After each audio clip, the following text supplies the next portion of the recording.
You are likely already aware of the nature of sages in the Zelda series. They are an important group of people associated with certain emblems. While their initial entry into the series was seen in A Link to the Past, they really wouldn't get fleshed out until Ocarina of Time showed them in their full glory, as it was with their assistance that the hero managed to seal away the great king of evil, Ganondorf.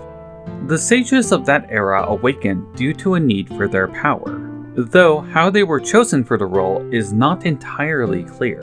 Was it something they were born into? Is it an open vacancy that anybody with the right qualifications could fill? Does there need to be some sort of affinity for the person to fill the role of the sage? These are all questions that have never been answered, and that is what I am looking into here today. Furthermore, I plan to take a pretty critical look at the sages that we see in Twilight Princess, as I suspect they are far more sinister than we imagine. I'm Cornelius Belmont, and let's talk about the making of sages.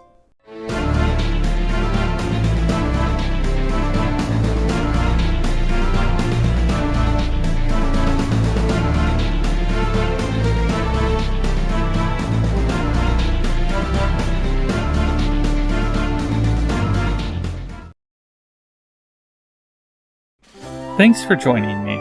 If you want to see similar content like this, please like and subscribe to the channel. Special thank you to these people for letting me use their assets. Spoilers ahead for the following games. Let's get into it.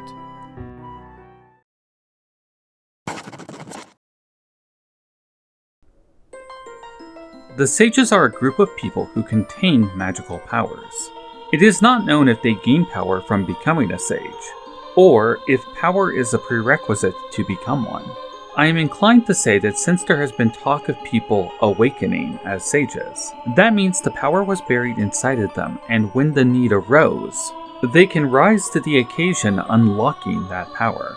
As a representative of some aspect of nature, that usually being some element or another, they have the means of aiding the hero in a time of crisis. They also seem to play a great role in the stability of the land, as their touch can be seen in the background of nearly every game. These elements each have a symbol, and during the events of Ocarina of Time, we can see them as forest, fire, water, spirit, light, shadow, and time. We also see in the series two other sages rise to the occasion, a sage of earth and a sage of wind. I will discuss them more in detail when I talk about the Wind Waker. For now, I'm going to talk about them in the games that we see, and once I have all the facts in place, move into my speculation. Let's start things off with where they really got flushed out, in Ocarina of Time.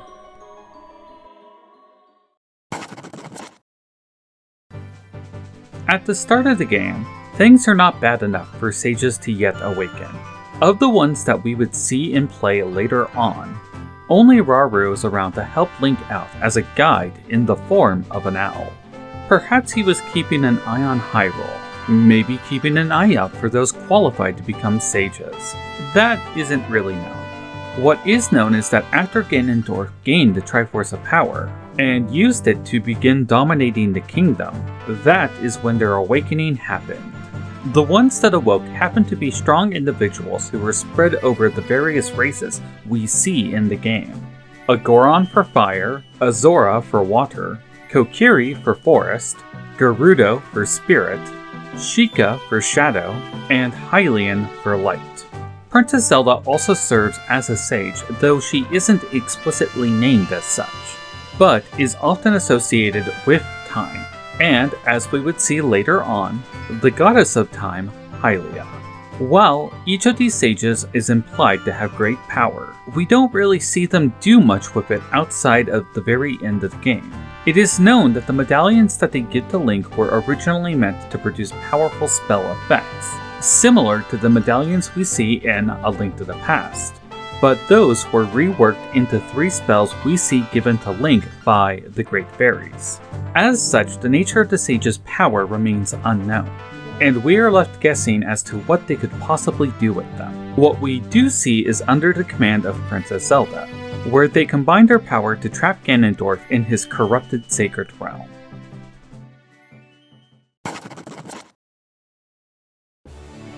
In this game, the events followed the awakening of the sages in Ocarina of Time, but the number of sages has been expanded to 9. Adjoining the mix is a Zora for Earth and a Kokiri for Wind. Though it is not known how or why they were added to the roster, it could be that in the wake of Ganondorf's return, 2 more sages were made to help battle against him in the absence of the hero. There is plenty of theory material there on its own, and perhaps we'll talk about that in a future video. What's important here though is that there is some means of adding more sages to the group. What's most interesting in the presented history of this game is that the 6 sages from Ocarina of Time appear in stained glass windows surrounding the Master Sword. Each one has a symbol above their head, not the element that they represent, but of their race, an interesting choice for sure. There are no windows for the Sage of Earth or Wind, as they had not yet been created. There is a theory that Bandit Games put out some time ago that I completely agree with. I'll link to it in the description. It runs off the idea that the Master Sword, much like the hero, was removed from the timeline when Princess Zelda sent him back in time. Perhaps at most, those sages were only able to create a sword that had the potential to fight evil, and 2 more sages were needed to imbue it with enough power to perform the deed. Perhaps it was at that point that Ganon killed those 2 new sages, and perhaps still, that could be when the goddesses intervened and flooded the land. We simply do not know, though I speculated about the Great Flood in a video worth checking out if you are interested in that. That video is due for a revisit, so stay tuned.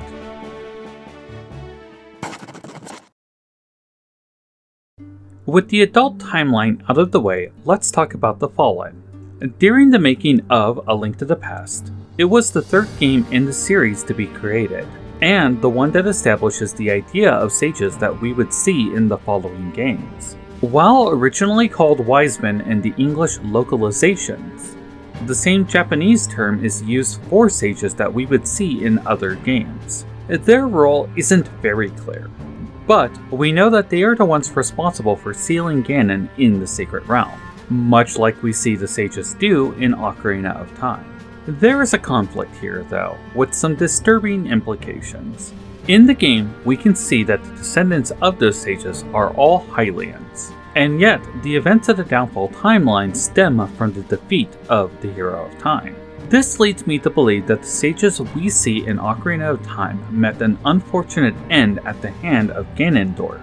And as we see in the adult timeline with the history of the Wind Waker, it is clear that Ganondorf is willing to kill sages to get his way, especially with the Sacred Realm corrupted.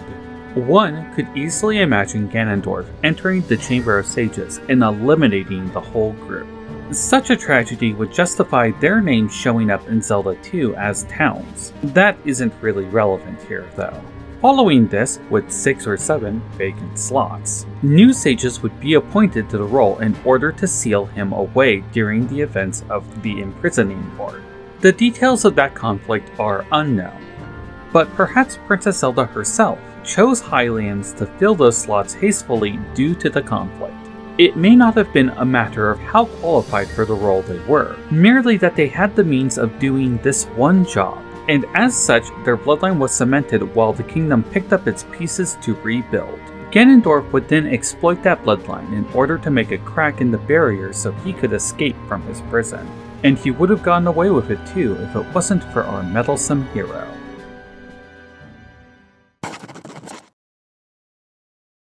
Following the events of A Link to the Past, we see a new group of sages in play, who awaken throughout the course of the game. Unlike the maidens that we saw in the previous game, this is a diverse group of people similar to those we saw in Ocarina of Time. It is my belief that once the maidens passed on, Princess Zelda chose to expand the diversity of the group, since they were no longer bound to the bloodlines that were used to create the seal. Plus, with the Triforce now back in the hands of the royal family, perhaps they felt as though the crisis was over. In any case, beyond the events of this game, we know that Hyrule would enter a golden age where they would misuse the Triforce. I'm not going to dwell on that right now because the meat of what I want to talk about is next, in Twilight Princess. Twilight Princess has one of the most interesting depictions of the sages. They appear uniform and almost ethereal in nature. Each one has their symbol shown clearly on them, and they also appear to be Hylian in nature. We also know that these sages date back to the Gerudo War, the war that happened following the events of Ocarina of Time in the childhood timeline. You see, when the hero of time returned to the past with the Triforce of Courage, he went to Princess Zelda and warned her about Ganondorf's treachery. This in turn led to a conflict with the kingdom and the Gerudo, and during that time we would see a group of sages erected to serve the royal family. That same group would famously sentence Ganondorf to death, and later banish him to the Twilight Realm. Considering what we know about sages from the other games, this raises a few interesting questions. Why are these sages not the same ones we saw at the end of Ocarina of Time? Especially since the events of Ganondorf's execution would have occurred around the same time as Ocarina of Time. I tend to assume around 7 years later based on his appearance, but it could have been longer. Ganondorf's age aside, sages are the real question here. I think we have our answer. Sages can be appointed to their role, and so while the ones we see in Ocarina of Time are suitable candidates for each position, I think the royal family just chose loyal Hylians to serve in the position as a council. I'm not saying that they were just any nobles. Whoever was chosen would have likely have needed to have innate magic and perhaps an affinity for whatever element. It's possible that Sheikah were chosen as well. But given the feature of these sages, it seems more likely they are Hylians. As to why a council of only Hylians? That gets into some uncomfortable territory.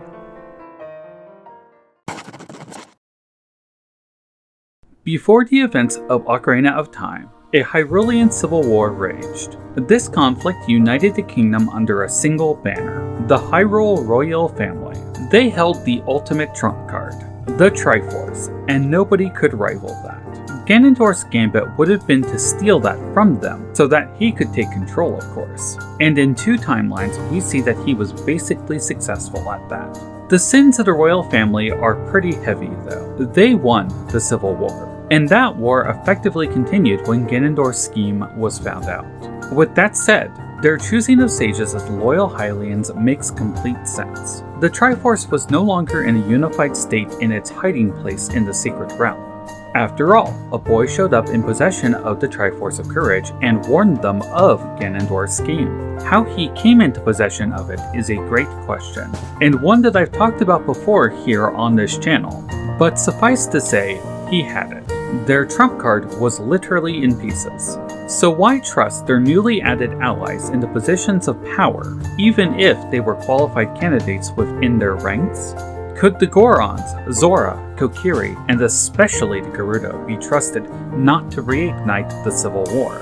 If I were in a king's position, I could see wanting to keep the power at home to ensure supremacy. After all, that is what the war was about, right? I suspect that Princess Zelda would have been against this consolidation of power at first, as she seemed open-minded in the events of Ocarina of Time. However, it was her father who was calling the shots, which was made very clear when she went behind his back with Link in order to get the spiritual stones.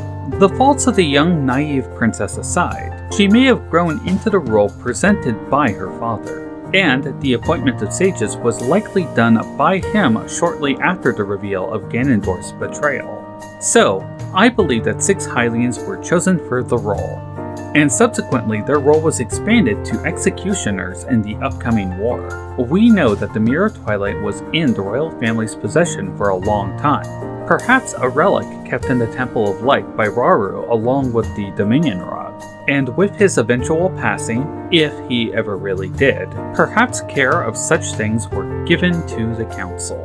Let's take this a step further. Each of the sages in Twilight Princess looks unusual, as though they were made of light. Likewise, around 100 years or more has passed since the conflict with Ganondorf and the Gerudo War. at both times they appear to be the same people. I believe something was done to these sages in order to immortalize their role here, perhaps not unsimilar to what happened to Rauru to allow him to exist for so long. In short, I think the royal family appointed their loyalists into the roles of sages, and then made them immortal by possibly turning them into ghosts, or stripping them into just their spirit. We know that the royal family has played with dark magic before. After all, Redead seem to be purposely created by them to guard their sacred locations. More interesting though, as I'm sure you Twilight Princess fans will agree, is that the Sage of Water who was killed by Ganondorf during his execution was never replaced. It is a mystery as to why this is, but perhaps because of whatever made these sages into the spiritual forms we see, somehow prevented a new sage from being appointed.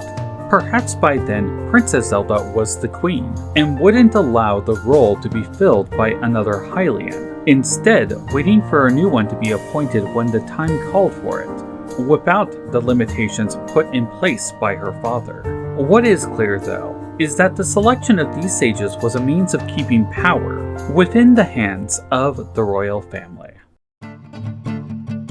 Well, what did you think of the video? Go ahead and leave your opinion in the comments below. I look forward to reading it. I'm getting back into action around here now, so you can expect more Zelda videos to come, especially with Tears of the Kingdom on the horizon. If you like what I do, a like and subscribe go a long ways. I'll see you next time, and thanks again for watching.